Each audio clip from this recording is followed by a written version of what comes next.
भगवान शंकर आपके नजदीक में रहते हैं।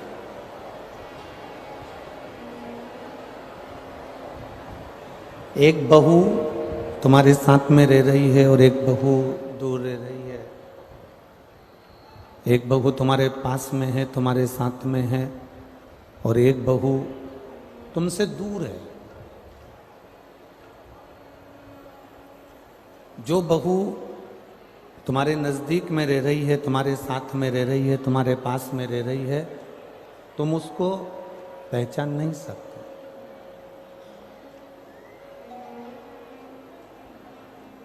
आप उसे पहचान नहीं पाओगे। जो दूर रह रही है, आपको ऐसा लगेगा कि वो ठीक है, वो श्रेष्ठ है, वो दूर है। जो नजदीक है, जो हमारे करीब है, जो हमारे पास है, हम उसको पहचान नहीं पाते। ब्रह्मा ब्रह्मलोक में रहते हैं, भगवान विष्णु वैकुंठ लोक में रहते हैं, और भगवान शिव मृत्यु लोक में रहते हैं।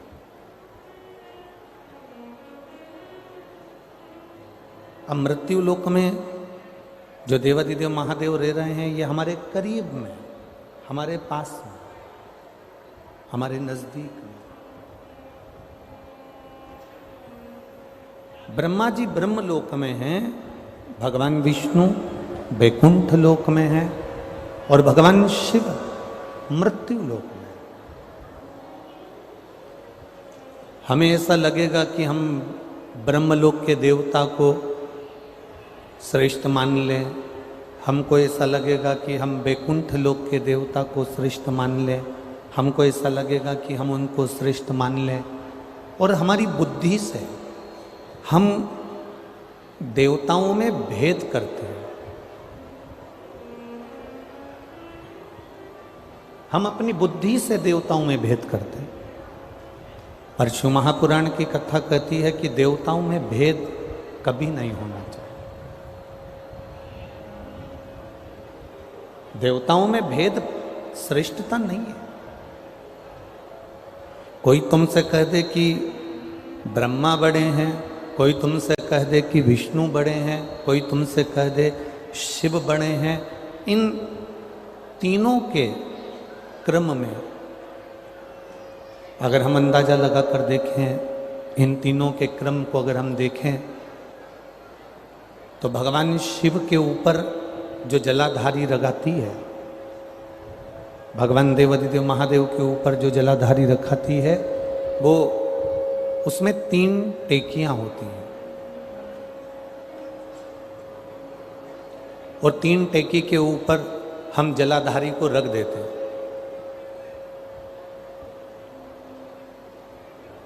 और फिर वो जलाधारी में से एक एक बूंद जल शिवलिंग के ऊपर गिरता रहेगा। ब्रह्मा, विष्णु, महेश, ये 3 जो टेकियां हैं, ये हमसे कहती हैं ये ब्रह्मा, ये विष्णु, ये महेश, और उस पर रखी हुई जलाधारी में से एक एक बूंद जो पानी नीचे गिर रहा है, वो ये दर्शाता है कि ये तीनों अलग नहीं हैं, ये तीनों एक हैं, और इनका संगठन है।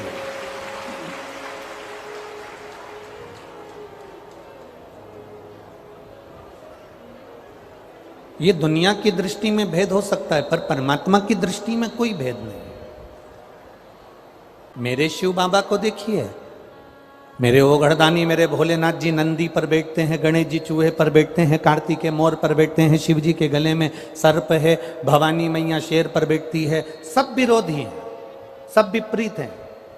शेर नंदी को नहीं छोड़े, मोर सर्प को नहीं छोड़े, सर्प चूहे को नहीं छोड़े, सब विरोधी हैं। पर मेरे देवादिदेव महादेव के नजदीक में रह रहे हैं, मेरे शंकर रूपी विश्वास के पास रह रहे हैं, इसलिए उनमें विरोधाभास नहीं है, उनमें विरोधाभास नहीं। आपका संगठन, आपका एकजुट होकर रहना, ये दुनिया के लोगों की दृष्टि है कि उन्होंने भगवान को बांट लिया। कोई कहता है राम हमारे हैं क्योंकि हम सूर्य वंश के हैं, कोई कहता है कृष्ण हमारे हैं क्योंकि हम चंद्र वंश के हैं, कोई कहता है दत्त हमारे हैं क्योंकि हम इस वंश के हैं, कोई कहता है बृहस्पति हमारे हैं, हम इस वंश के हैं, कोई कहता है ये हमारे हैं, संत हमारे हैं। ना ना, शिव महापुराण की कथा कहती है संत, साधु, गुरु, कथाकार, माता पिता, घर के बुजुर्ग, घर के बड़े एक के कभी नहीं रहते, वो एक के नहीं रहते। भीष्म पितामह एक के हो गए थे। घर का जो बुजुर्ग होता है वो कभी एक का नहीं होता। घर का बुजुर्ग, अगर घर में बड़ा बेटा को तकलीफ है, छोटे बेटे को तकलीफ है, किसी दूसरे को तकलीफ है, तो घर का बुजुर्ग तुरंत कह देता है जाओ बहू को लेकर जाओ, दिखा कर आओ, जाओ छोटे पोते को लेकर जाओ, दिखा कर आओ, जाओ उसको ये तकलीफ है लेकर। बाहर की आवाज अंदर आ रही पर अंदर की आवाज ना खुल पा रही है। जाओ उसको लेकर जाओ, जाओ उसको लेकर। ये घर का बड़ा है, अंदर की आवाज खोलो बाबा।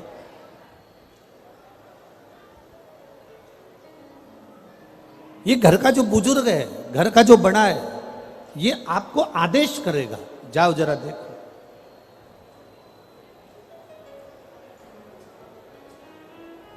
भीष्म पितामह ने गलती कर दी। भीष्म पितामह केवल दुर्योधन के होके रह गए। गुरु द्रोणाचार्य केवल दुर्योधन के होके रह गए। धृतराष्ट्र, गांधारी केवल दुर्योधन के होकर रह गए, केवल इनके होकर रह गए। और जब ये इनके होके रह गए इसलिए इनकी गति बिगड़ गई।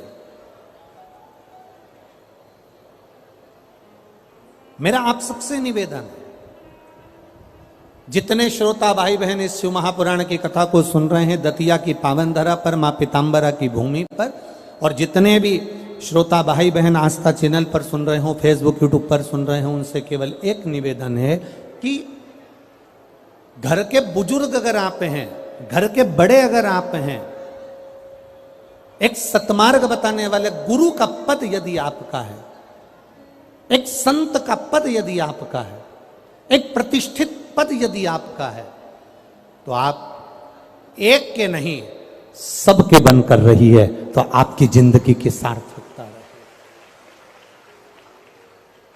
फिर आप एक के बनकर नहीं सबके बनकर रही है।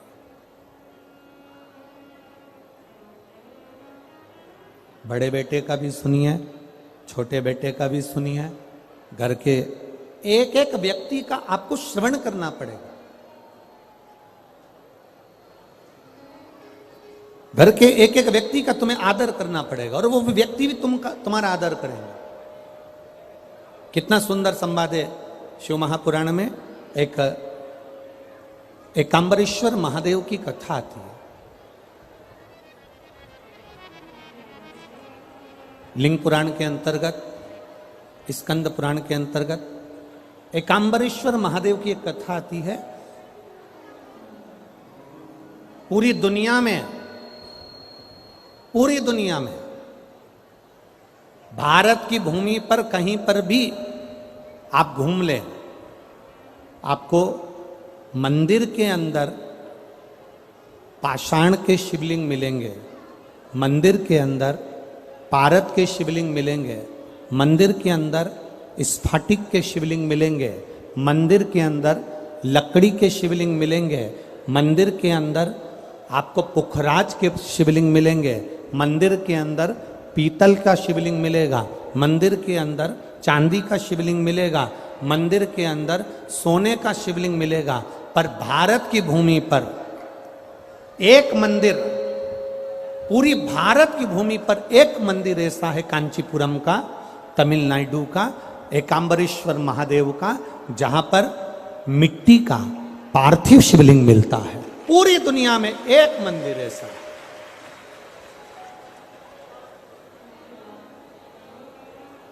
बोले कांबरेश्वर महादेव की, बोल बम का नारा है। एकांबरेश्वर महादेव, मिट्टी का शिवलिंग, वहां पाषाण का या पत्थर का शिवलिंग नहीं है,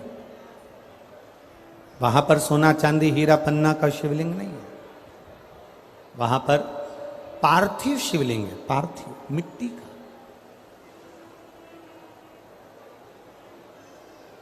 और कब का है वो मिट्टी का शिवलिंग? बहुत बहुत ध्यान दीजिएगा, थोड़ा सा स्मरण में रहे आपके। कई माताएं कह देती हैं, गुरुजी जब हम पार्थिव शिवलिंग बनाते हैं तो वो पूजन करने का जब समय आता है तो उसमें दरार पड़ जाती है। बोलो री जी जी सही है कि गलत है? जब हम पूजन करने का समय होता है तो उसमें दरार पड़ जाती है। कारण क्या होता है? किस कारण से उसमें दरार आ जाती है? उसमें आपने 3 चीजें नहीं मिलाई। मिट्टी तो आप लाए हो पर उसमें 3 चीजें नहीं मिला पाए। एक, पहले नंबर पर है माखन या गाय का घी या दूध, इसमें से एक चीज जरूर मिला मिट्टी में। दूसरी, भस्म, थोड़ी सी भस्म यदि आपके पास में है, भस्म से मतलब होता है अलोना गोबर। अलोना गोबर जानना है आपने? यहाँ क्या बोलते हैं उसको? एक होता है गाय का गोबर जिसको हाथ से थापते हैं, थापा कंडा बन गया, वो नहीं। अलोनी गोबरी, गाय ने पौटा करा, वो सूख गया, उसको उठाया, जलाया, उसकी भस्म तैयार करी। वो भस्म शिवजी पे समर्पित होने वाली वो भस्म उस मिट्टी के अंदर डाली जाए। अलोनी गोबरी की जो भस्म होती है, गाय जो पोटा करती है और वो गाय का जो गोबर होता है वो सूख जाता है। सूखने के बाद जो उसकी भस्म होती है वो भस्म बड़ी काम की होती है। उसको जब जलाते हैं और जलाकर उसकी भस्म बनाते हैं तो वो बड़ी काम की रहती है, बहुत काम। हम तो यहां तक कहेंगे, जिस नारी के बच्चादानी के अंदर अगर गर्भ में गांठ हो गई है या बच्चादानी के अंतर्गत कोई भी परेशानी उसके जीवन में आ गई है कि डॉक्टर बोल रहा है कि आपकी ये ऑपरेशन कराना ही पड़ेगा, तो हम इस निवेदन को जरूर करना चाहेंगे कि प्रयास करिएगा। देसी गाय जब गोबर करे, पोटा करे और वो सूख जाए, वो सूखा हुआ जो गोबर का पोटा रहे सूखा हुआ, उसको जलाकर उसकी भस्म तैयार कर कर देवादिदेव महादेव को समर्पित कर कर उसको उठाकर डिब्बी में रख लीजिए। एक डब्बी में उसको रख लो और उस भस्म को सोमवार के दिन से लेकर 7 दिन तक लगातार थोड़ा थोड़ा सा उस भस्म को अपने उदर पर त्रिपुंड का भाव, उस भस्म से त्रिपुंड का भाव कि मेरा महादेव मेरे गर्भ की रक्षा करेगा, त्रिपुंड का भाव, और उसी भस्म को मुख में थोड़ा सा लेकर देवादिदेव महादेव के चढ़े हुए जल का आचमन करिए। जो गर्भाशय में जो भी तकलीफ होगी मेरा देवादिदेव महादेव उसको अच्छा कर दे। गर्भस्थ तकलीफ, गर्भस्थ, गर्भ में अगर आपके गर्भाशय में अगर कोई तकलीफ है तो वो गाय के गोबर की, देसी गाय के गोबर की भस्म हमारे जीवन को सुख दे रहे। और भी अच्छे से समझ लो, मान लो आप त्रिपुंड का भाव भी नहीं रख सकते उदर के ऊपर, त्रिपुंड भी नहीं बना सकते, तो केवल भस्म को लेपन ही आप गर्भाशय पर अगर करेंगे तो बाबा उस पर भी कृपा करता है। ऐसा नहीं, शिव तत्व है। सारी समस्या का हल एक लोटा जल।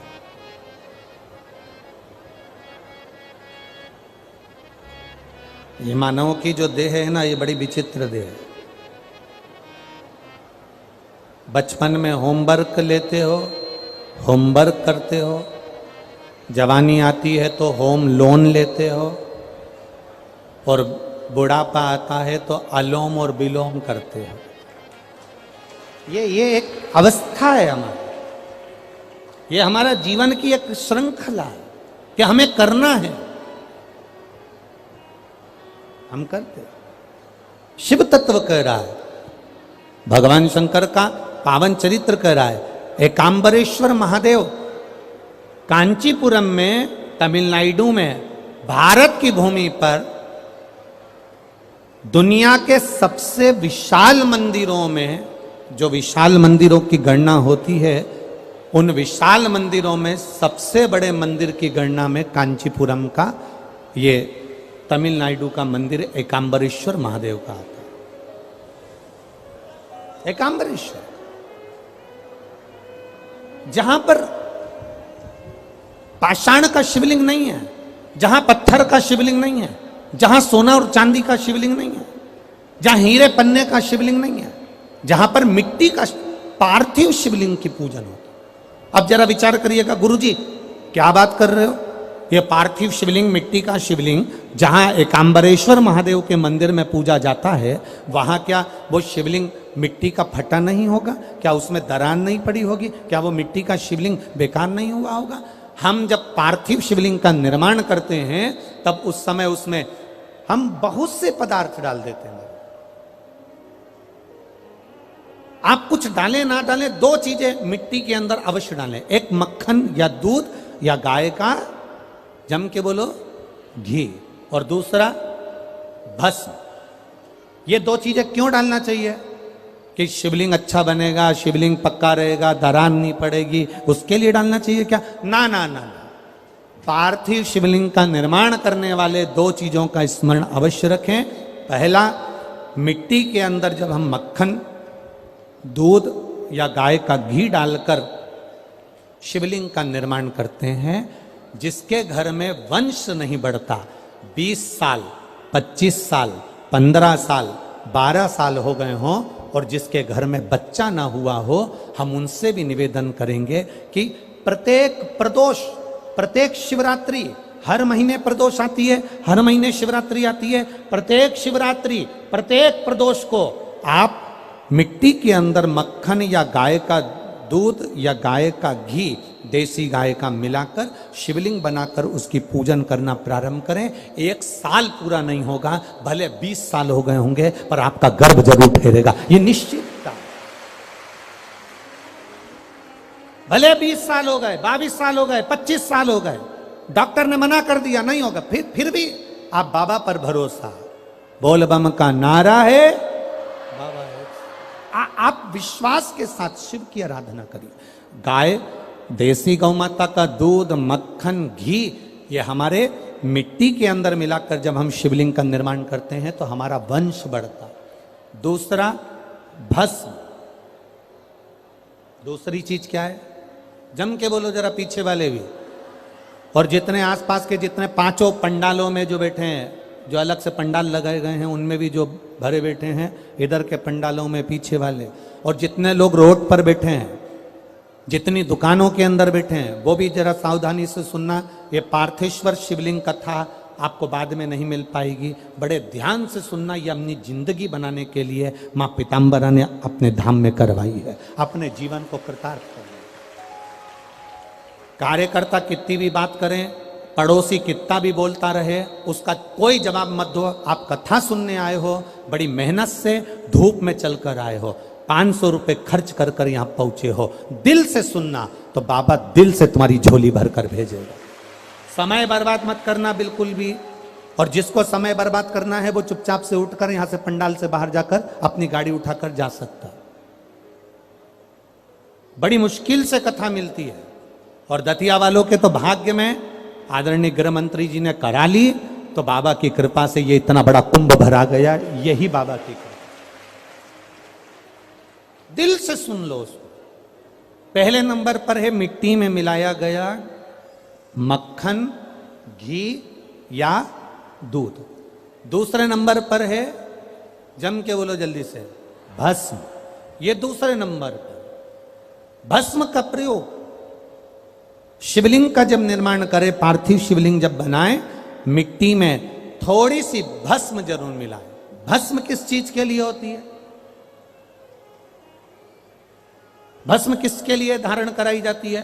तो महाराज शिव महापुराण की कथा कहती है, जब शरीर में कोई बड़ी बीमारी आने वाली होती है, आप एक साधारण सा प्रयोग कर देखिएगा अपने जीवन में। एक साधारण सा प्रयोग, जब आपको लगे कि डॉक्टर ने बोला है कि कोई बड़ी बीमारी का चांस बन रहा है, कोई बड़ी बीमारी होने वाली है, आप थोड़े दिन तक देवाधिदेव महादेव का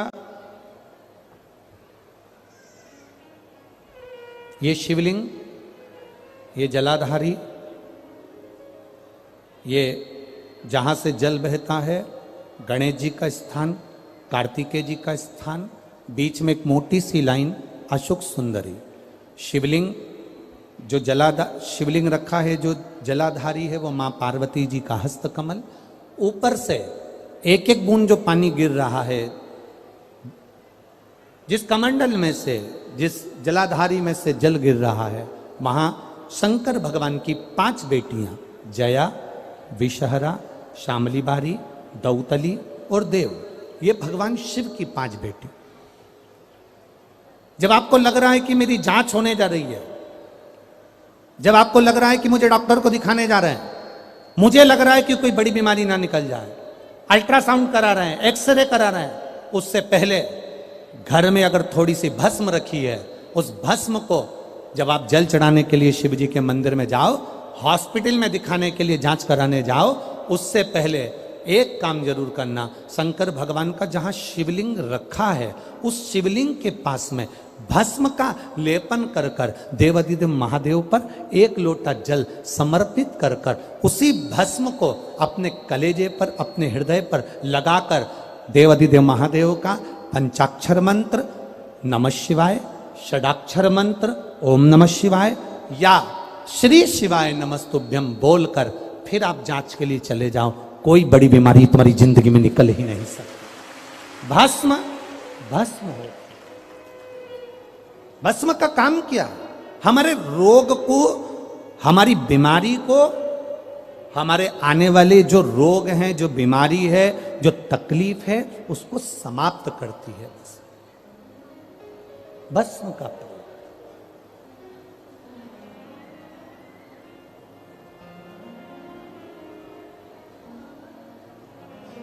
शिवलिंग का निर्माण कर रहे हो, पार्थिव शिवलिंग का, उसमें थोड़ी सी भस्म हमारी बीमारी को हर लेती है, थोड़ी सी भस्म हमारी तकलीफ को हर लेती है।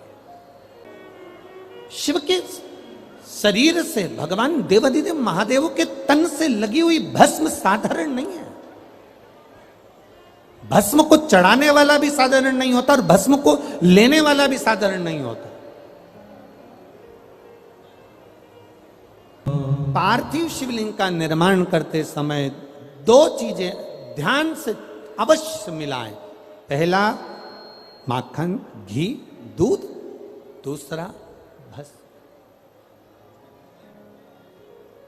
दूसरा भस्म धारण भी करना चाहिए। सोने की माला और रुद्राक्ष की माला में एक ही अंतर है। सोने की माला रात को मरोगे,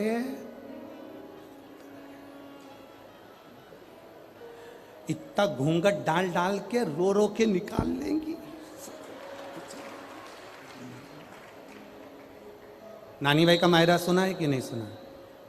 नानी बाई के मायरे में नरसिंह मेहता की दादी जय कुंवर बाई के प्राण छूटे।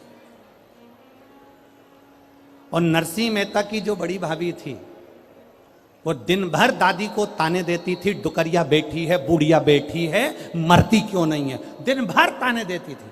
नरसिंह मेहता को धक्के मारकर निकाल दिया था जिसने, अपनी देवरानी को धक्के मारकर निकाल दिया था, वो नरसिंह मेहता की भाभी। जब सास मरी, दादी सास, तो उनसे गले लग लग के रो रही, इतना इतना घूंघट करके रो रही। जब दादी सास जिंदा थी तो पल्लू को यहां रखती थी, और जैसे ही डोकरी मरी, बूढ़ी अम्मा मरी, बूढ़ी माँ मरी, दादी मरी, उसने पल्लू को यहां रख लिया और गले लग के रो रही। नरसिंह जी ने अपनी पत्नी से कहा, मेरी भाभी कितनी रो रही है, कितनी रो रही मेरी भाभी। इतने में नरसिंह जी की पत्नी बोली, सही कह रहे हो, दिन भर गाली देती थी पर आज दुख भी सबसे ज्यादा इसी को हो रहा है। थोड़ी देर बाद गले लग लग के रोने के बाद जेठानी ने देवरानी से कहा, मैं पानी पी के आती हूं, तू रो ले, मैं पानी पी के आती हूं, तू रो ले।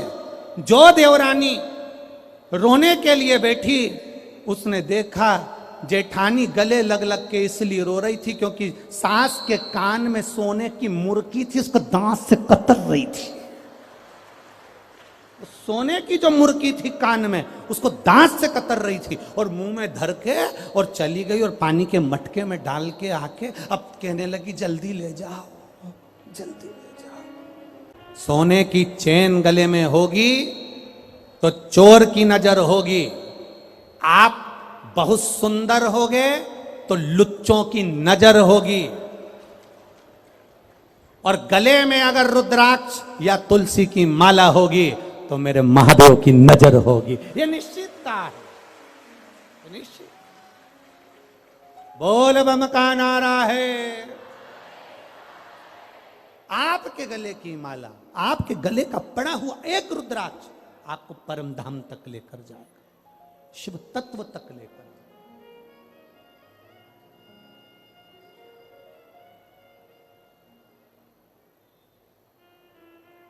साधारण नहीं शिव,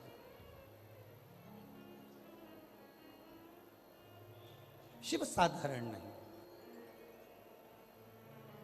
एक बार की बात है, शंकर भगवान से माता पार्वती जी ने कहा, प्रभु मेरा मन है, मेरा मन,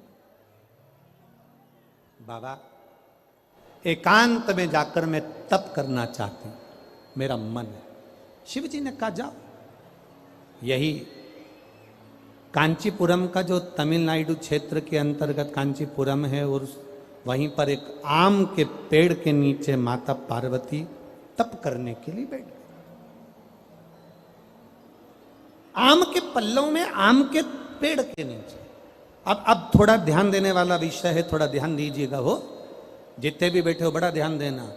शंकर भगवान का तीसरा नेत्र खुला, कामदेव आम के पेड़ पर चढ़ा हुआ था। काय के वृक्ष पर था? आम के पेड़ पर। पार्वती जी ने जो तप साधना करी वो आम के पेड़ के नीचे करी। हमारे सनातन हिंदू धर्म में दरवाजे पर जो बंदरवार बांधी जाती है उसमें आम के पत्ते लगाए जाते हैं। कलश स्थापना करी जाती है तो उसमें आम के पत्ते रखे जाते हैं। घर में कोई अच्छा कार्य होता है तो आम के पत्ते लगाते हैं। आम के पत्ते।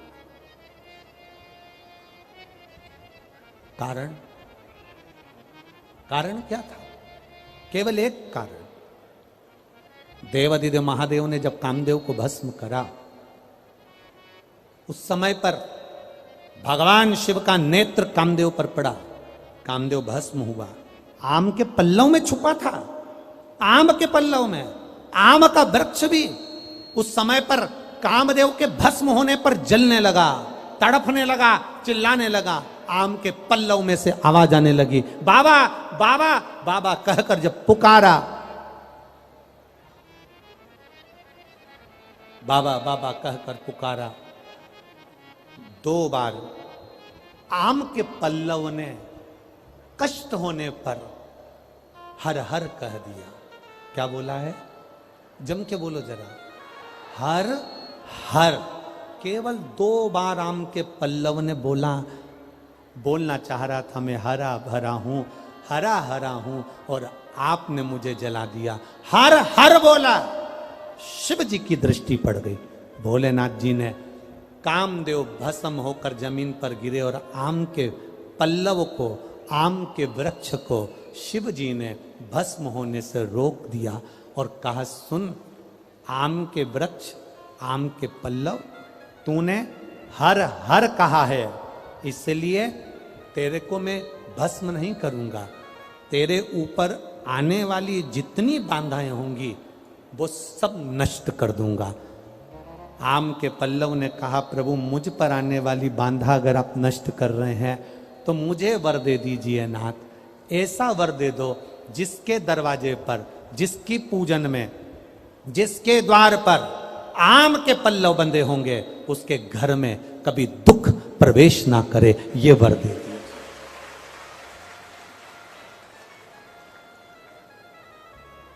शिव मंदिर जाते हो आप लोग?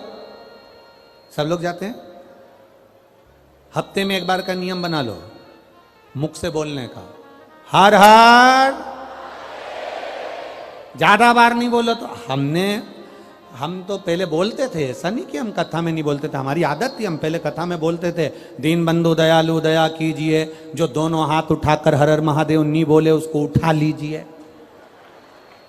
हम ऐसा बोलते थे, हमारी आदत में था और लोग हाथ उठाकर बोलते थे। पर कई लोगों ने पत्र लिखे कि गुरुजी आप कहते हो कि हर हर महादेव बोलिए, नहीं तो भगवान उठा लीजिए। हम केवल इतना सा कहना चाहते हैं कि आप ऐसा बोलना बंद कर दो, क्योंकि हम हेडफोन लगा के कथा सुनते रहते हैं और गाड़ी चलाते रहते हैं।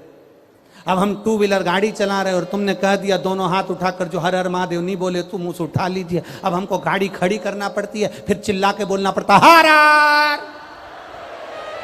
तो जितने लोग खड़े रहते हैं वो हमको ही देखते रहते हैं, पागल हो गया है।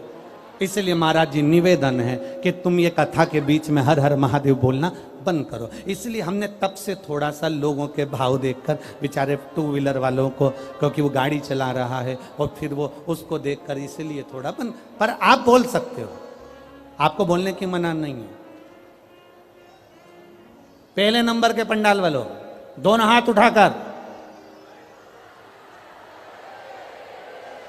तुम काहे को बोले, धरो नीचे।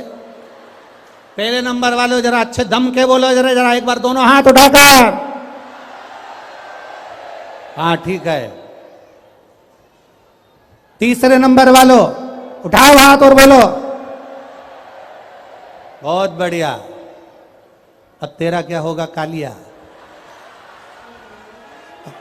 तुम बोल लो, दोनों हाथ उठा के।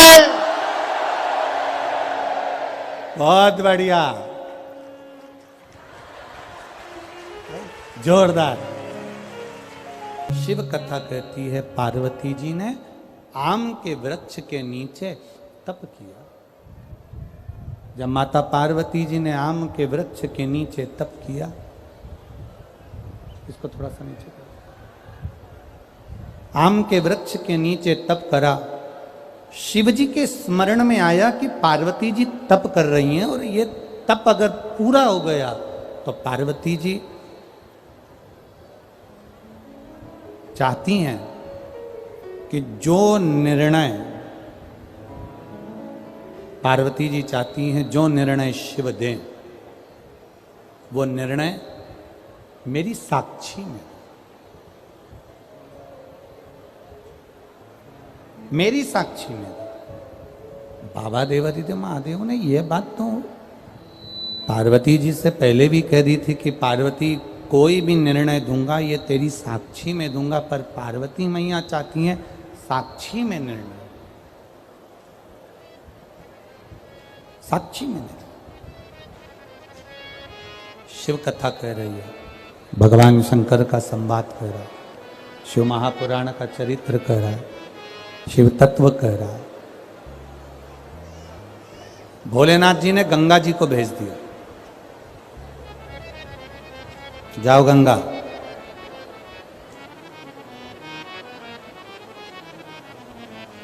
जाकर गंगा जी इतना तेज पानी का वेग लेकर जाना कि पार्वती की तप साधना टूटे।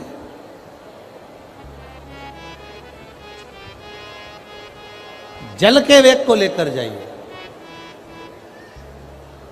जिससे तप साधना पार्वती जी की टूट गई। शिव जी के मंदिर जाना भी एक तप है, शिवालय में पहुंचकर एक लोटा जल चढ़ाना भी एक तप है। शंकर भगवान के लिए भगवान शिव का श्रृंगार करना भी एक तप है।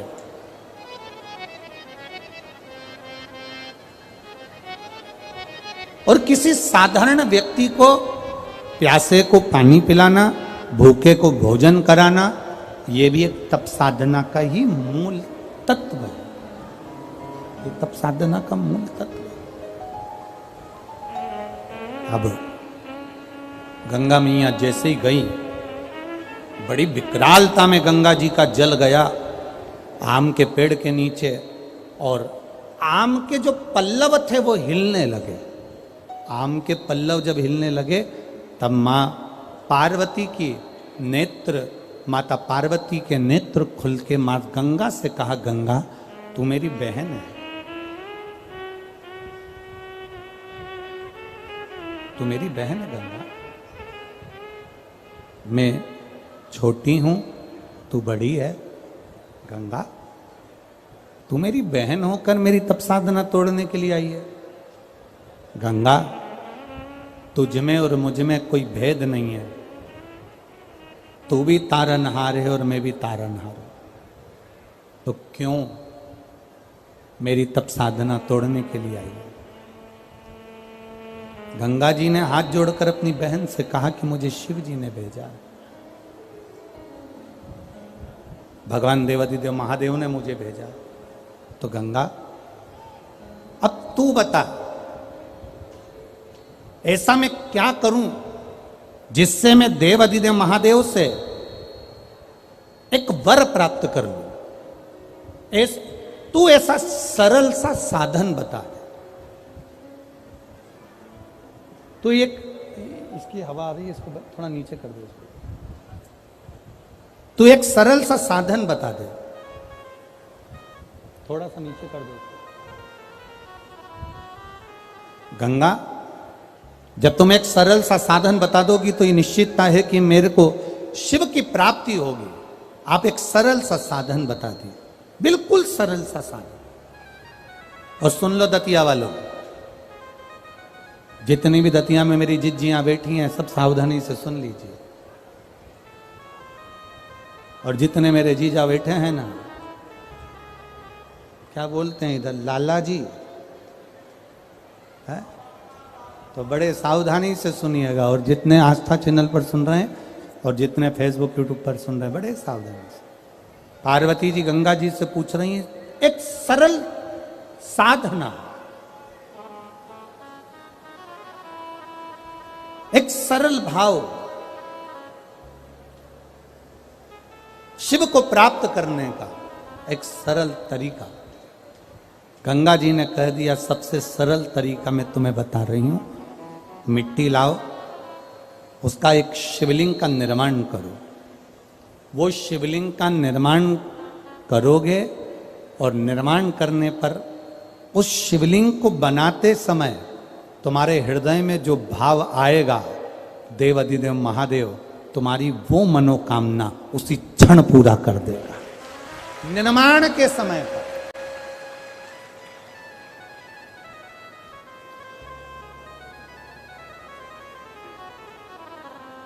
आप जब शिवलिंग का निर्माण करें, यहां करोड़ों शिवलिंग का निर्माण हो रहा है, करोड़ों शिवलिंग का, पार्थिव शिवलिंग का निर्माण करें तो आपके भीतर का भाव शुद्ध होना चाहिए, आपके भीतर का निर्मल स्वभाव होना चाहिए। हम तो कथा सुनने वालों को भी कहते हैं कि कथा सुनते समय आपके हृदय में कपट का भाव मत आन देना, बेर का भाव मत आन देना। सती मैया कथा सुनने के लिए अगस्त ऋषि की यहाँ गई थी, कुंभज ऋषि की यहाँ गई थी, और कथा सुनते सुनते उनके मन में आ गया था मेरे पति मुझे यहाँ कथा सुनाने के लिए लेकर आए हैं, इससे अच्छा कि मैं जलकर भस्म हो जाऊं। तो सती मैया को जलकर भस्म होना पड़ा। शिवजी के मन में कथा सुनते सुनते आ गया था कि मेरा मन करता है कि मैं राम का दर्शन करूं, तो शिवजी को राम का दर्शन हो गया। जो शिव महापुराण की कथा के पंडाल में बैठकर, पंडाल के क्षेत्र में कहीं पर भी बैठकर जो कामना करता है देवाधिदेव महादेव उसको 3 महीने के अंदर पूरा कर देता है। यह शिव तत्व।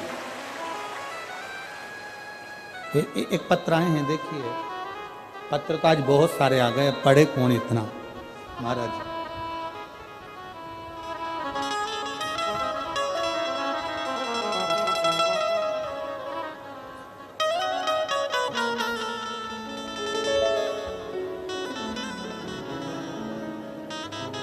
मेरा नाम रेणु गुप्ता है, पति का नाम राहुल गुप्ता है। मैं इंदरगढ़ जिला दतिया की रहने वाली हूँ। कहीं बैठी हो तो हाथ हिला सकती हैं, जहाँ कहीं भी बैठी हो अपना हाथ हिला सकती हैं। रेणु गुप्ता, पति का नाम राहुल गुप्ता, मोबाइल नंबर लिखा है, इंदरगढ़ जिला दतिया की रहने वाली हूँ। कहीं बैठी हो तो अपना हाथ हिला सकती हैं, जहाँ कहीं भी बैठी हो। आपने लिखा है गुरुजी, 1 लोटे जल का मैं क्या वर्णन करूं। मैं एक हार्ट पेशेंट हूं, मेरे हार्ट में 40 mm का एक छेद है, जो डॉक्टर ने इको रिपोर्ट में बताया है, जिसकी जांच में लगा रही हूं, जिसका कोई इलाज नहीं है। 1 लोटे जल का मैं क्या बखान करूं गुरुदेव। 7 मार्च 2021 को मेरे को बीमार हुई और बच्चेदानी में नसों का एक गुच्छा आ गया। नसों का गुच्छा आया, ग्वालियर में दिखाया, ग्वालियर से मुझे दिल्ली रेफर कर दिया। फिर दिल्ली के एम्स में अल्ट्रासाउंड कराया तो मेरे गर्भाशय में 32 mm नसों का गुच्छा बताया, जिसका ऑपरेशन का बोला। हमने वो 32 mm का ऑपरेशन कराने के लिए तैयार हुए, ऑपरेशन तो करवा लिया, पर गुरुजी कुछ ही दिन में वो गठान का गुच्छा, नसों का गुच्छा वापिस आ गया। गुरुदेव दूसरी बार, पहली बार जब आया वो 7 मार्च 2021 को आया तो हमने ऑपरेशन कराया। दूसरी बार 5 मार्च 2022 को वापिस 23 mm का नस में नसों का गुच्छा गर्भाशय में आ गया। गुरुजी, मेरी बहन ने बताया कि टीवी पर कथा सुनो और डॉक्टर को दिखाकर आ जाओ और बाबा पर भरोसा करो, क्योंकि 2 बार ऑपरेशन डॉक्टर ने भी मना कर दिया कि शायद बड़ी बीमारी हो सकती है। हम वापिस आए, दवाई लाए, पशुपति व्रत करना प्रारंभ करा। बाबा की कृपा से 5 सोमवार पूरे होने पर हम वापिस एम्स में जांच कराने के लिए गए, ऑपरेशन के लिए। डॉक्टर ने जांच कर कर, इको कर कर बताया कि तुम्हारा वो बच्चेदानी में जो नसों का गुच्छा था वो समाप्त हो गया है और बाबा की कृपा है। ये शिव तत्व है। पार्वती जी ने पार्थिव शिवलिंग का पूजन किया, आराधना, श्रृंगार किया, कृपा हुई, भोलेनाथ जी प्रकट हो गए। शिव जी ने प्रकट होकर पार्वती जी से कहा, पार्वती मांगो तुम्हें क्या चाहिए। पार्वती जी जो मांगने के लिए बैठी थी वो तो पार्वती जी ने मांगा ही नहीं। पार्वती मैया जो मांगने बैठी थी वो तो मां जगत जननी पार्वती ने मांगा ही, पार्वती जी ने नहीं मांगा। शिव जी कह रहे हैं पार्वती मांग लो तुम्हें क्या चाहिए। पार्वती जी कह रही हैं प्रभु अगर देना चाहते हो तो इतना वर दे दो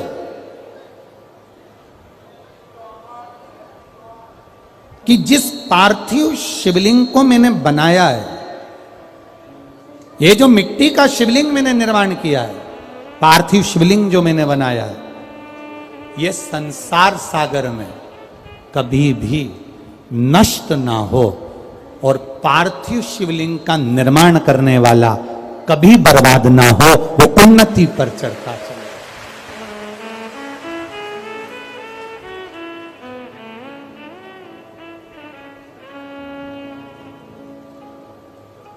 अच्छा, एक सरल भाषा में आप लोगों से कहें, परम पूज्य शास्त्री जी, दद्दा जी महाराज,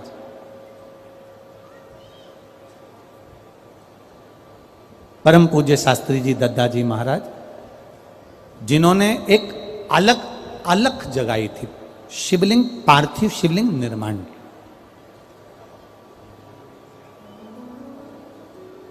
और उनके जितने शिष्यों,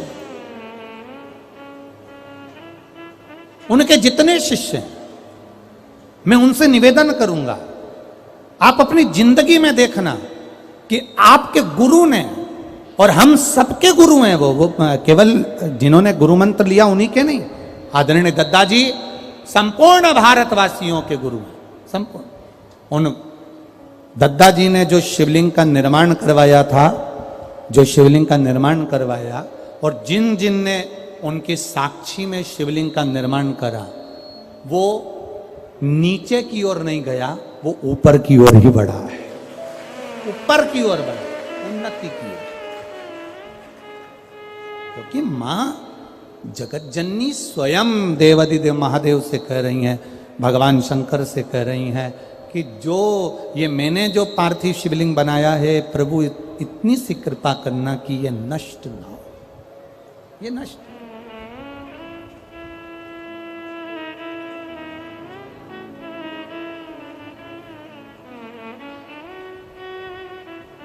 जो हमने पार्थिव शिवलिंग बनाया है ये कभी नष्ट ना हो। शिव जी ने कह दिया, बाबा भोलेनाथ जी ने कहा, सुनो पार्वती, तुम्हारे द्वारा बनाया हुआ ये शिवलिंग मेरी साक्षी का प्रतीक रहेगा, और इस तमिलनाडु की पावन धरा पर कांचीपुरम में एकाम्बेश्वर महादेव के रूप में ये विराजमान रहेगा। पार्वती जी बोली, ये तो मिट्टी का है, टूट जाएगा। शिव जी कहते हैं, इस ब्रह्मांड में जब तक इस पृथ्वी पर कहीं पर भी पार्थिव शिवलिंग का निर्माण इस भूमंडल पर देव, असुर, मनुष्य जो करेगा, पूरे ब्रह्मांड में, पूरे पृथ्वी पर कहीं पर भी अगर पार्थिव शिवलिंग का निर्माण प्रतिदिन कहीं ना कहीं हो रहा होगा, जब तक मृत्यु लोक पर पार्थिव शिवलिंग बनता रहेगा, तब तक ये शिवलिंग कभी नष्ट नहीं होगा, और ये सदा बना रहे, सदा बना।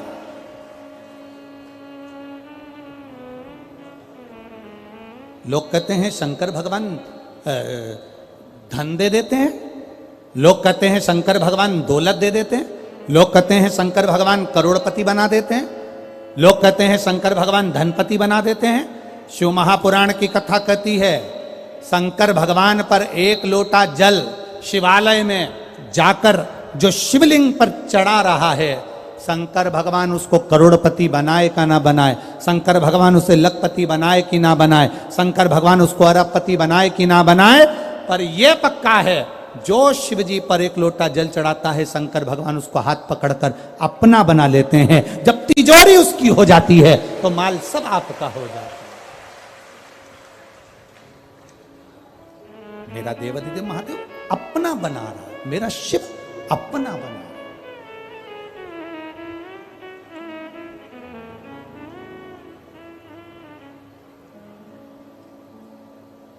और जब देखो, ये बहुत विचित्र बात है, अपना बनाना बड़ा कठिन है।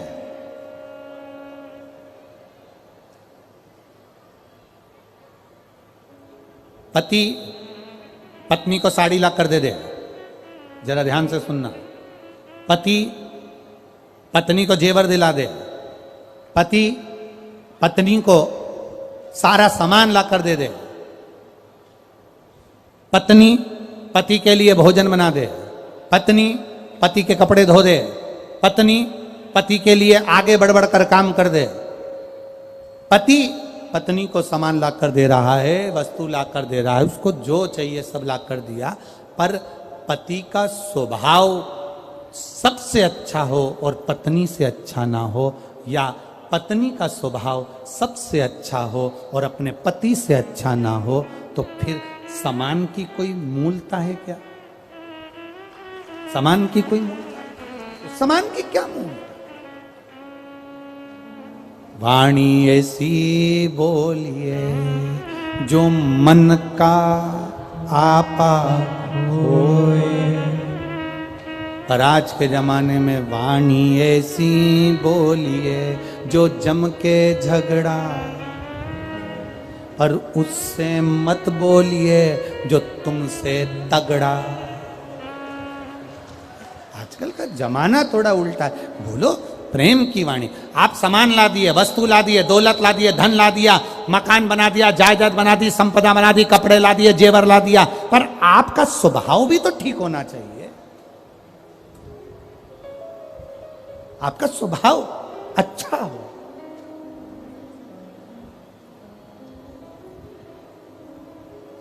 तो लगे धन दौलत सब एक साइड है, पूंजी सब एक साइड, पर आपका स्वभाव एक साइड।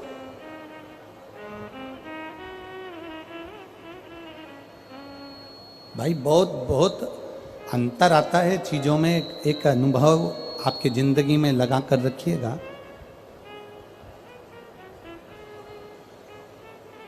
आज के जमाने में पेरेंट्स मीटिंग होती है स्कूल में, सबको मालूम है क्या? अरे बोलो तो जम के। पेरेंट्स मीटिंग होती है, टीचर, मार साहब बच्चों की गलती बताते हैं और बच्चों की पढ़ाई बताते हैं। पहले के समय में पेरेंट्स मीटिंग होती थी क्या? जम के तो बोलो, नहीं होती। पहले के समय में पेरेंट्स मीटिंग नहीं होती थी। पहले के समय में तो टीचर घर आ जाते थे, अपनी गलती माँ बाप को बता देते थे और वहीं पे जूता पड़वा देते थे और बाद में चाय पी के चले जाते थे। अपन को दुचबा भी देते थे और चाय भी पीते थे, चले जाते। आज के जमाने में पेरेंट्स मीटिंग होती है, बच्चे का बताया जाता है, तुम्हारा बच्चा ऐसा कर रहा है, तुम्हारा बच्चा वैसा कर रहा है, तुम्हारा बच्चा ने ऐसा करा, उसने पढ़ाई ठीक नहीं करी, उसने मैथ ठीक नहीं करी, उसने हिंदी ठीक नहीं करी, उसने अंग्रेजी ठीक नहीं करी।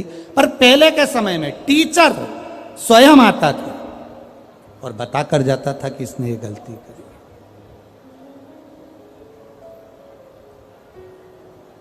पहले के समय में बस अंतर यही है। आज के गुरु में और पहले के गुरु में एक अंतर भारी है। पहले का गुरु तुम्हारे दरवाजे पर आता था और सत्य बोलकर तुम्हें जगाकर, सत्य बोलकर तुम्हें जगाकर तुम्हारे मार्ग को निश्चित कर कर फिर जाता था। आज का गुरु अपनी जगह पर बैठा रहता है, तुम पार लगो तो ठीक, ना लगो तो ठीक, उसको कोई मतलब नहीं है। तुम्हारे पास में जितना मोटा माल होगा, गुरु उतनी जल्दी तुमसे मिलेगा।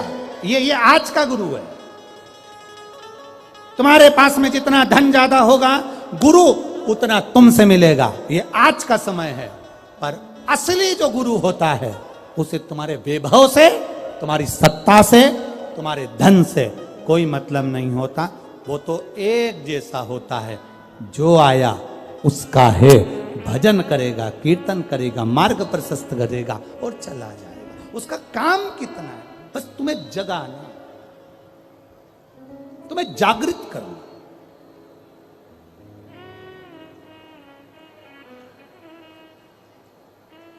और जिस दिन तुम जाग गए, उस दिन जीवन का एक आनंद अपने आप आ जाएगा। हमारे जीवन में हम कहें पति पत्नी को सब कुछ देवे, पर दिन भर क्रोध में रहेवे, तो ऐसा पति, क्रोध करने वाला श्रेष्ठता नहीं देता। पत्नी सारा घर का काम करे, सारा घर का काम करती है पत्नी।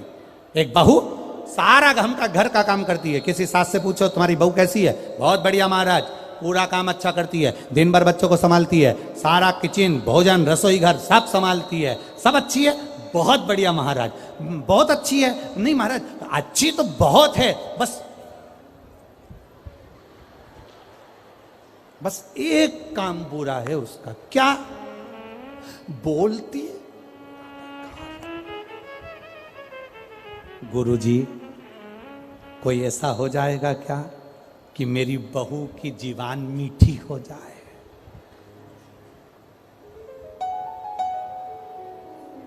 अब गुरुजी से पूछो, उनकी लुगाई की जीवान तो वैसे ही ठीक नहीं, कहा दूसरे की जीवान ठीक करने चले। किसी गुरुजी से पूछो। जो ललाट में महादेव ने लिख कर भेजा है, जो किस्मत में ब्रह्मा जी ने लिख कर भेजा है, जन्म मरण परण, 3 चीजें कोई नहीं बदल सकता। वो 3 केवल एक बदल सकता है, तुम्हारे हाथ से चढ़ा हुआ महादेव को जल, वो बदल देगा।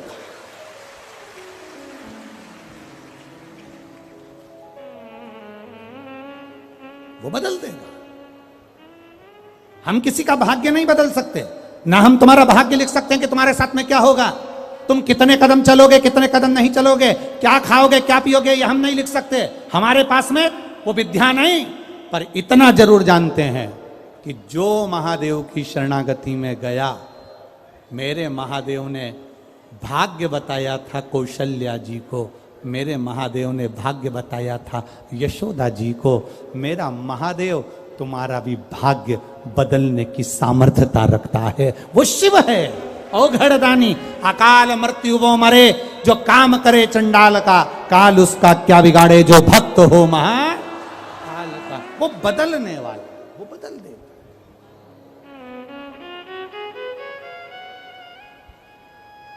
जब क्रोध आए, गुस्सा आए, थोड़ा रुको। अगर क्रोध आए, गुस्सा आए, थोड़ा रुको। और जब कोई गलती हो जाए, अपने से कोई गलती हो जाए, तो थोड़ा झुको। क्रोध में रुक जाना, गलती में झुक जाना, यह हमारी उन्नति की सीढ़ी की ओर आगे बढ़ने का एक तरीका है।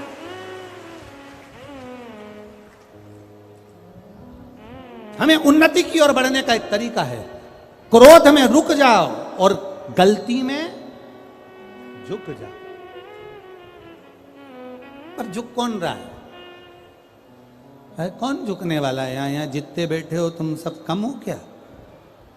जरा सी कोई बात आ जाए तो कह दे मैं नहीं झुकूंगी, मैं नहीं झुकूंगा, मैं काय को झुकूं, मैं काय को झुकूं। ये करते हम। जिस दिन जो झुकना जान गया, वो जिंदगी में कभी उखड़ नहीं पाया, कभी नहीं, कभी नहीं। शिव कथा कर बाबा देवादिदेव महादेव का चरित्र। शंकर भगवान एकांबरेश्वर महादेव के रूप में विराजमान हो गए। पार्वती जी ने जो वर मांगना था वो पार्वती जी ने नहीं मांगा। पार्थिव शिवलिंग एकांबरेश्वर महादेव के रूप में विराजित हो। शिव कथा कर बाबा देवादिदेव महादेव का चरित्र कर। समय आया,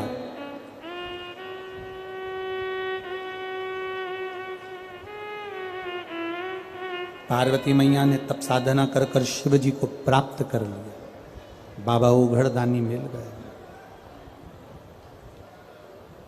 अब पार्वती जी को शिव मिल गए, समय निकल गया। एक बार की बात है, मरुतों की कन्या सुयशा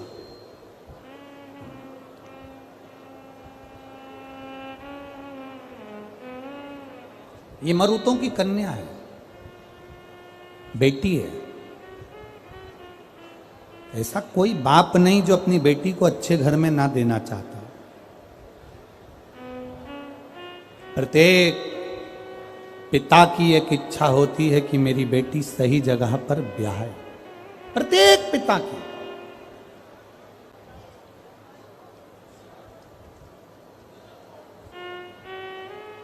और हमें तो ये गौरव होता है, बड़ा आदरणीय गृह मंत्री जी नरोत्तम मिश्रा जी को देखकर ये गौरवान्वितता होती है कि इन्होंने जब भी पहल करी है तो सनातन धर्म और हमारे सनातन धर्म को बचाने के लिए अपनी वाणी से पहल करी।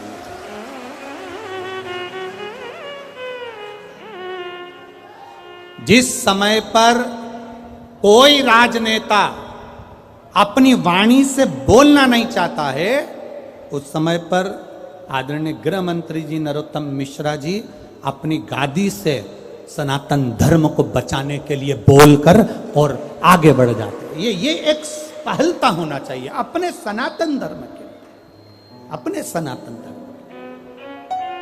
धर्म की,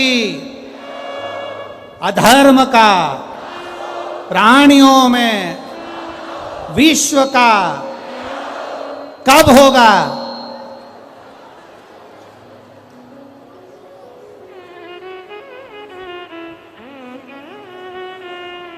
काल करे सो, आज करे सो, फिर क्या विचार है दतिया वालों तुम्हारा? विश्व का कल्याण हो, ये हम रोज चिल्लाते हैं, रोज कहते हैं, मंदिर में, आरती में, देवालय में, शिवालय में, हर जगह कहते हैं विश्व का कल्याण हो। कल्याण कब होगा? जब हम हमारे परिवार के साथ, कुटुंब के साथ, रिश्तेदारों के साथ, अपनों के साथ कुछ सनातन धर्म को बचाने का प्रयास करेंगे, तब विश्व का कल्याण होगा। हम आगे बढ़ेंगे तब विश्व का कल्याण।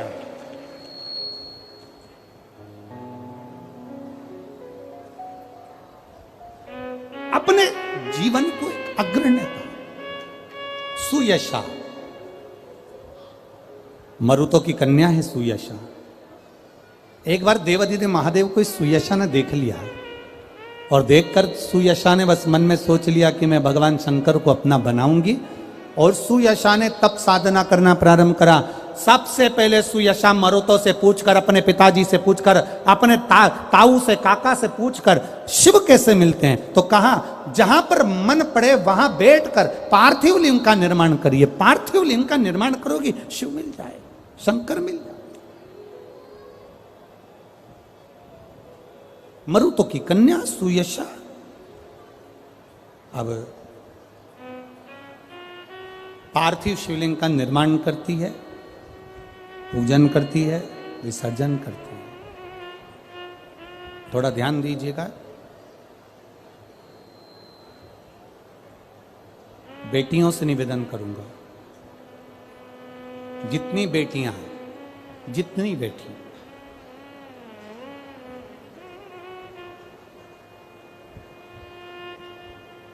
आप में बहुत अच्छी विद्वत्ता है, आप बहुत अच्छा पढ़ सकती हो, आप बहुत आगे बढ़कर डॉक्टर, कलेक्टर, इंस्पेक्टर, आप आगे चलकर एसपी, डीएसपी, कलेक्टर, मंत्री, संतरी सब बन सकती हो। आप में वो बल है।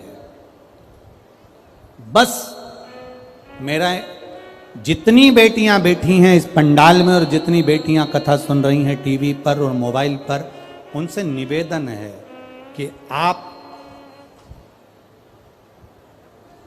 जीवन में आगे बढ़ सकती हो, मना नहीं। एक बात अपनी बुद्धि में उतार कर रखना कि अपने सनातन धर्म को छोड़कर किसी दूसरे धर्म के व्यक्ति की ओर अग्रसर मत होना, तो तुम आगे बढ़ोगे। अपने सनातन धर्म के अग्रण्यता रखिए, अपने सनातन धर्म के एक आनंदता रखिए। बेटियां पढ़ें, विद्वान बने, उन्नति करें। एक पत्र आया है, एक बेटी ने लिखा है कि मेरी जॉब लग गई रेलवे में। हम उसको बधाई देते हैं, बहुत बहुत बधाई आपको, पर आपकी एक आनंदता होना चाहिए, एक एकाग्रता होना चाहिए।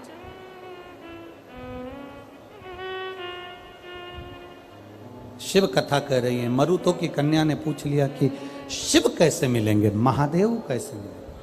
मरुतो ने कहा कि उनका मिलना इतना सरल नहीं है, पर पार्थिव शिवलिंग का निर्माण अगर आप कर रही हो, पार्थिव शिवलिंग का निर्माण यदि आप कर रही हो तो उससे आपको फल की प्राप्ति हो जाएगी, फल मिलेगा, जरूर मिलेगा, ऐसा नहीं कि नहीं मिलेगा। जिस लड़का लड़की का विवाह 30 साल का हो गया, 35 साल की हो गए, लड़का लड़की 40 साल के हो गए, 35 साल के हो गए, और उनका अगर विवाह नहीं हुआ है, बहुत रिश्ते आए चले गए, संबंध आए चले गए, या जो बेटा बेटी चाहते हैं कि हम अच्छा पढ़कर एक नौकरी सरकारी प्राप्त कर लें, कोई ऐसा अच्छा जॉब हमारी किस्मत में मिल जाए, उन बेटा बेटियों से निवेदन करूंगा, यदि आप चाहते हो तो एक प्रयास जरूर करना, एक प्रयास अपनी जिंदगी में जरूर करना।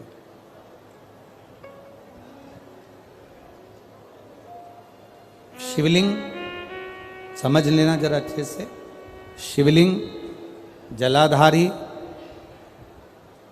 गणेश, कार्तिकेय, अशोक सुंदरी, और ये शिवलिंग, और ऊपर भगवान शिव की 5 बेटियां, जया, विषहरा, शामलीवारी, दौतली, देव। 3 प्रदोष या 3 शिवरात्रि। कितनी प्रदोष? 3 या 3 शिवरात्रि। मेरा बेटा बेटियों से निवेदन है, जो अच्छी पढ़ाई कर रहे हैं, मेहनत करो, अच्छा पढ़ो, और मेहनत के साथ में जब कंपटीशन एग्जाम में बैठने का समय आए, 3 स्थान जहां पर आपको, प्रथम अशोक सुंदरी, अशोक सुंदरी की जगह पर जब आप बेलपत्र समर्पित करेंगे तो डंडी का मुख जहां से पानी बहता है उस स्थान पर रखेंगे। दूसरा, शमी का पत्ता,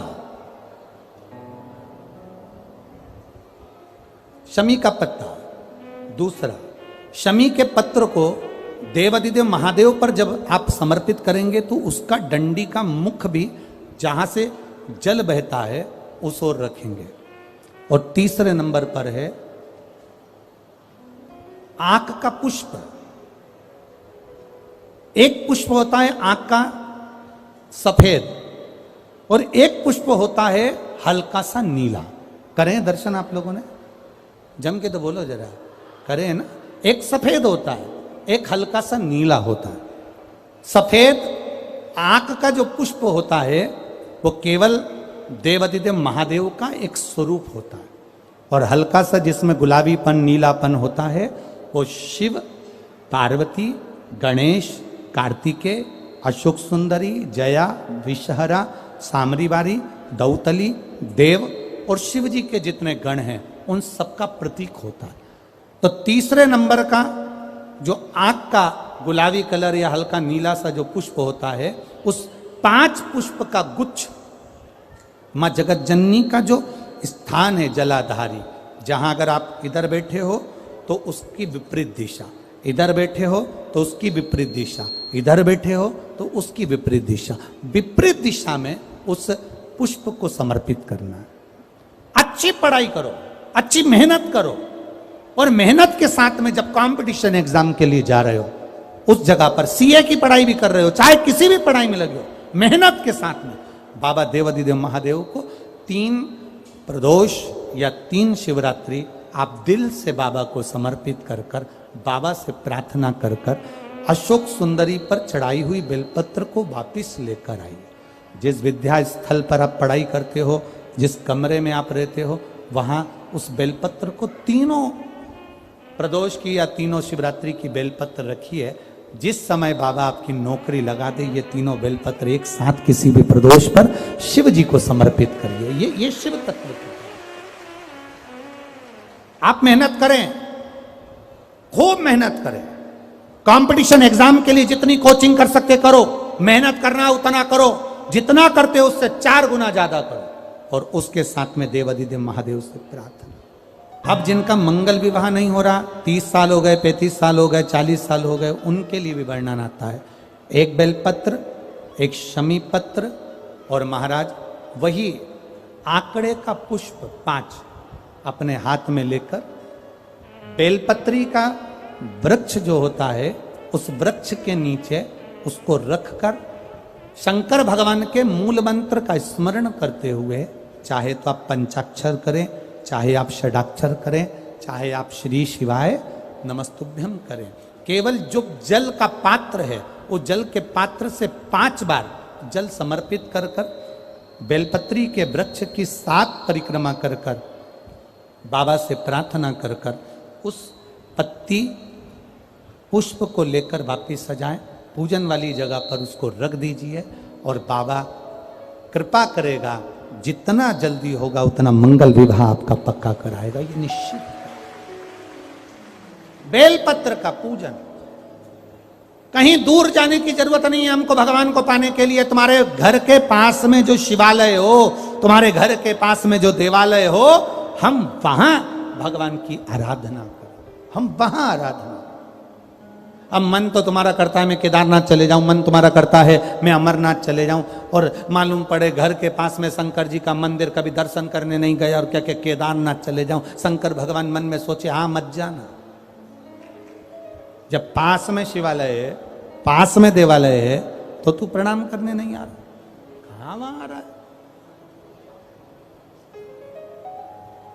अरे बाबा शिव कथा कह रही है, हमारा भगवान शंकर का भजन स्मरण कह रहा है। मरुतों की कन्या सुयशा ने आराधना करी है शिव की। एक बड़ा सुंदर संवाद जो अपन श्रवण कर रहे हैं, शिव के पूजन का फल हमें मिलता जो, भगवान शंकर की आराधना का फल हमें मिलता जो और प्राप्त जरूर होता है। एक पत्र किसी बहन ने लिखा है, मेरे पिताजी का नाम महेश चौरसिया है, मेरा नाम दीपा चौरसिया है, मैं कालपी जिला जालौन उत्तर प्रदेश की रहने वाली हूँ। कहीं बैठी हैं हाथ हिला सकती हैं, अगर कहीं बैठी हो तो हाथ हिला सकती हैं। मेरा मोबाइल नंबर ये है, मैं आँखों से अंधी हूँ, मेरा फोटो लगा रही हूँ, मैं आई नहीं हूँ, मेरी माँ ही है कथा में फोटो लगाया है। मेरी दोनों आँखें नहीं हैं, मैं अंधी हूँ आँखों से। मेरी माँ मुझसे कहती है, मैंने अंधशाला में पढ़ाई करी, एमए करा, पर मेरी नौकरी नहीं लगी। मेरी माँ से मैंने कहा, माँ आँख से अंधे हैं, कोई नौकरी लगती है क्या? माँ कहती है, शिव की आराधना करने वाले के लिए सब सरल है। मेरी माँ ने मुझे पशुपतिनाथ का व्रत करवाया, हाथ पकड़कर मंदिर ले जाती, पूजन कराती। जब एग्ज़ाम का टाइम आया, कंपटीशन एग्ज़ाम का टाइम आया, तब मेरी माँ ने बेलपत्री पर शहद लगाकर शिव जी को चढ़वाया। फिर भी मैं कंपटीशन एग्ज़ाम में पास नहीं हुई। गुरुजी, बेलपत्र पर शहद लगाने के बाद भी जब मैं पास नहीं हुई तो मैं हताश हो गई। माँ तूने पूजन कराई तो भी मेरा कुछ नहीं हुआ। मेरी माँ ने कहा कोई बात नहीं, अगला एग्ज़ाम देंगे ना फिर करेंगे। वापिस पशुपति व्रत करा, अगला एग्ज़ाम फिर आया, फिर बेलपत्री पर शहद लगाकर शिव जी को चढ़ाया और बाबा की कृपा का मैं क्या वर्णन करूं गुरुदेव। 8 मई 2022 को बाबा की कृपा से रेलवे में मेरी नौकरी लग गई है। मैं बाबा को यहाँ प्रणाम करने के लिए आई। गुरुजी, मेरी रेलवे में ग्रुप डी में मेरी नौकरी लग गई है। मेरी माँ प्रणाम करने के लिए कथा पंडाल में आई है। मैं आंखों से अंधी हूं इसलिए नहीं आ सकी। यह शिव तत्व है, योग है। आप करें उसका भजन, आप करें उसका स्मरण, वो भक्ति देता है। एक कथा रह गई है सुयशा की, उसको कल के कथा के क्रम में अपन उसको लेंगे, स्मरण करेंगे कि सुयशा ने भगवान शिव के पार्थिव शिवलिंग का पूजन कर कर कैसे भगवान शंकर के गण नंदी को अपना बना लिया। शिव जी तो उनके नहीं हो पाए, पर शंकर भगवान ने कहा मैं तुम्हें नहीं मिल सकता, पर मेरा गण नंदी तुम्हारा पति बने। श्रेष्ठता। कई लोग कहते हैं गुरुजी स्त्री को शिवलिंग नहीं छूना चाहिए या शंकर भगवान पर चढ़ा हुआ जल नहीं पीना चाहिए। कोई कुछ कहता है, कोई कुछ कहता है, कोई कुछ कहता है। हमारा आपसे निवेदन है, जिंदगी में एक बार गीता प्रेस गोरखपुर की शिव महापुराण की किताब, पुस्तक, पुराण लेकर आइए, पोथी लेकर आइए। किसी का कहना मत मानो, आप अपने दिल का कहना मानो ना। अपने नेत्रों से पढ़ो, मालूम पड़ेगा शंकर भगवान के शिवलिंग के पूजन का क्या फल है, शिवजी पे चढ़े हुए जल का आचमन का क्या फल है, शंकर भगवान को चढ़ाए भस्म का क्या फल है, शंकर भगवान को समर्पित बेलपत्र का क्या फल है। यह हमको ज्ञात हो, यह हमारे भीतर से हम उसको स्मरण कर सकते। समय आया, भगवान श्री गणेश जी महाराज का प्रागट्य हुआ। भगवान गणेश जी महाराज पधार रहे हैं। जोरदार ताली बजाकर स्वागत करिए श्री गणेश जी महाराज की। हर हर महा